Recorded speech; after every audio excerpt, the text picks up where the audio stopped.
श्री उमेश भाई पटेल जी।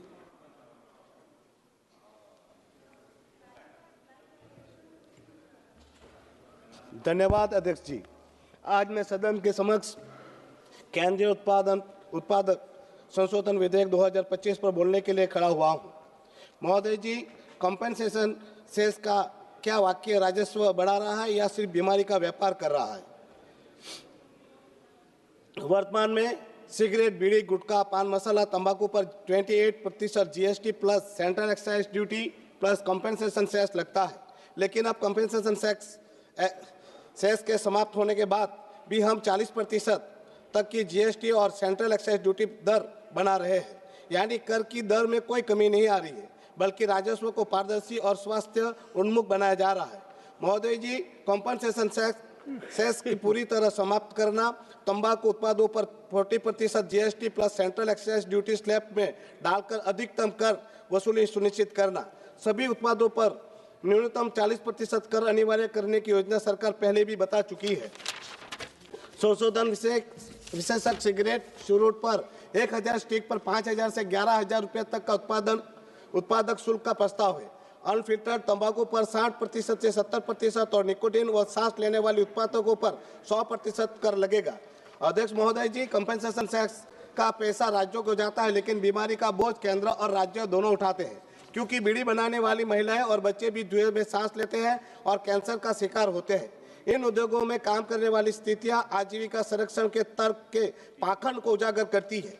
बीड़ी बनाने वाली महिलाएं आमतौर पर घर से ही खराब हवादार जगहों पर काम करती है, घंटों तंबाकू के धूल में सांस लेती है, जिससे उन्हें सांस लेने में समस्या और अन्य बीमारी हो जाती है। कई त्वचा के अवशोषण के माध्यम से निकोटीन की आदी हो जाती है।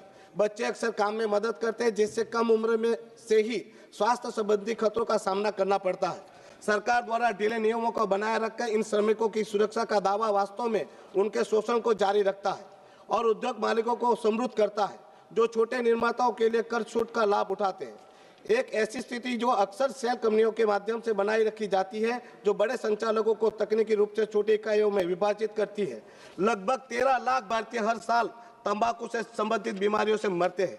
इन बीमारियों का आर्थिक बोझ 2017-18 में 1.77 लाख करोड़ रुपए होने का अनुमान था। फिर भी 2019-20 में देश में 27.4 करोड़ उपभोक्ताओं में से केवल 13 लाख तक की तंबाकू निवारण सेवाएं पहुंची, और महामारी के दौरान तो यह संख्या और भी कम हुई, जो कि लगातार अपर्याप्त वित्त पोषण का प्रतिबिंब है। यह उद्योग 4.5 करोड़ लोगों को रोजगार देता है, परंतु 13 लाख लोगों की जान लेता है। अध्यक्ष महोदय जी, हमारे पास 3 विकल्प है। पहली पुरानी पॉलिसी जारी रखे, जिससे बीमारी बढ़े, राजस्व कम रहे, पैसा भी गायब रहता रहे और लोगों की जान जाती रहे। दूसरा विकल्प है स्वास्थ्य सेस लगाए, राजस्व बढ़े, पारदर्शिता आए और बढ़ी हुई दरों से इससे होने वाली बीमारियों से बचने के लिए स्वास्थ्य प्रणाली में सुधार लाया जाए। और तीसरा विकल्प है तीसरा रास्ता है ऐसे जहरीले उत्पादों पर तुरंत रोक लगाना, क्योंकि राजस्व बढ़ा देने से ही समस्या का समाधान नहीं होने वाला। क्या नए राजस्व बढ़ाने से, नई पॉलिसी लागू हो जाने से लोग बीमार पड़ना बंद हो जाएंगे या लोगों की जान जानी बंद हो जाएगी? इसलिए इस विधेयक की रूपरेखा निर्धारित करते समय इन कारकों को ध्यान में रखा जाना चाहिए। राजस्व बढ़ा लेने से लोगों की जान से खिलवाड़ कतई मंजूर नहीं होना चाहिए।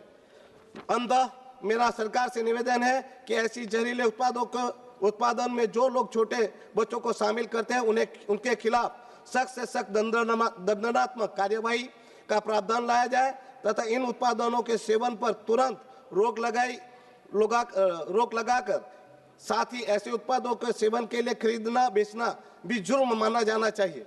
जो इसका उल्लंघन करते पकड़े जाए, उस पर सख्त से सख्त दंडात्मक सजा का प्रावधान लाया जाए। साथ ही मैं सरकार से गुजारिश करता हूं, नए सुधार से गरीब लोगों के रोजगार आजीविका का जो नुकसान होगा, उसके लिए सरकार क्या नया प्रयोजन कर रही है, क्या नया योजना बना रही है, उसको भी बताए। और इन गरीबों का जो रोजगार कॉरपोरेट के हाथ चला जाएगा, उसके लिए सरकार क्या नई योजना बना रही है, उसका भी ख्याल रखेगी। और मैं सरकार से निवेदन करता हूं, इन छोटे गरीब लोगों के जो रोजगार छीने जाएंगे, उनके रोजगार की सुनिश्चितता की जाए। अंत में प्रार्थना करता हूं सरकार से कि ये उत्पादक जो जहरीले तंबाकू से जरिया लोगों में पहुंचते हैं, उन उत्पादकों पर के उत्पादनों पर लेना, खरीदना और बेचने पर पूरी तरह से रोक लगाई जाए। धन्यवाद। श्री राजेश मिश्र।